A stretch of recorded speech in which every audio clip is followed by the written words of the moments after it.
Cricket নাকি ভদ্রলোকের খেলা, তবে মাঠে এ কেমন আচরণ? বাংলাদেশের লীগ পর্যায়ে বরাবরই ঘটে চলেছে এরকম ঘটনা। ক্ষমতার দাপট দেখিয়ে নিয়মের তোয়াক্কা না করে বরাবরই অনৈতিক কাজ করে চলেছেন লীগ কর্মকর্তারা।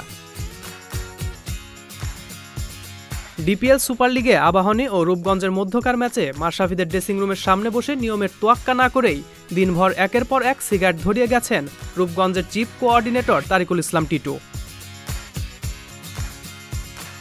হেলমেট পরে মাঠে নামার জন্য প্রস্তুত হচ্ছেন ব্যাটসম্যান, অথচ পাশে বসেই ধূমপান করছেন ক্লাব কর্মকর্তা। ক্রিকেটারদের যেন হাত পা বাঁধা, কর্মকর্তাকে থামানো কিংবা কোনো কিছু বলারও সাহস নেই তাদের। বাংলার ক্রিকেটে ক্রিকেটার কিংবা সংগঠক কেউই যেন ভুল থেকে শিক্ষা নেয় না। বেশি দিন আগের ঘটনা নয়, মাস তিনেক আগে মিরপুরের ড্রেসিং রুমে এই একই কাণ্ড ঘটিয়েছিলেন খালেদ মাহমুদ সুজন।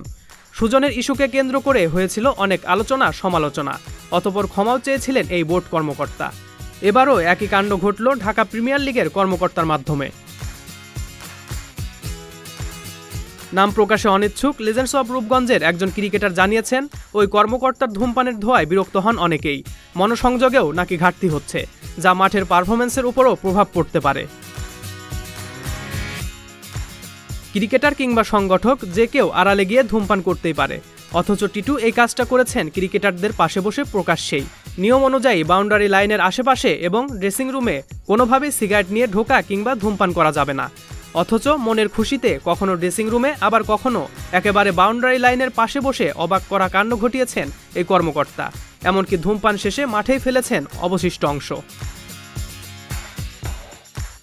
চলতি ডিপিএলে রূপগঞ্জ এবং মোহামেডান দুটো দলই চালাচ্ছেন টিটু। অভিজ্ঞ একজন কর্তা কি বার্তা দিচ্ছেন ক্রিকেটার কিংবা ভক্তদের উদ্দেশ্যে, প্রশ্নটা থেকেই যায়। বিসিবি কিংবা সিসিডিএম ডিপিএলের আয়োজকরা এমন ঘটনা দেখার পরও কি না দেখার ভান করে বসে থাকবেন নীরব দর্শকের ভূমিকায়? বিসিবি কোনো অ্যাকশনে যাবেন নাকি সরাসরি ধূমপানের লাইসেন্স করে দেবেন? এবার সেটাই দেখার বিষয়।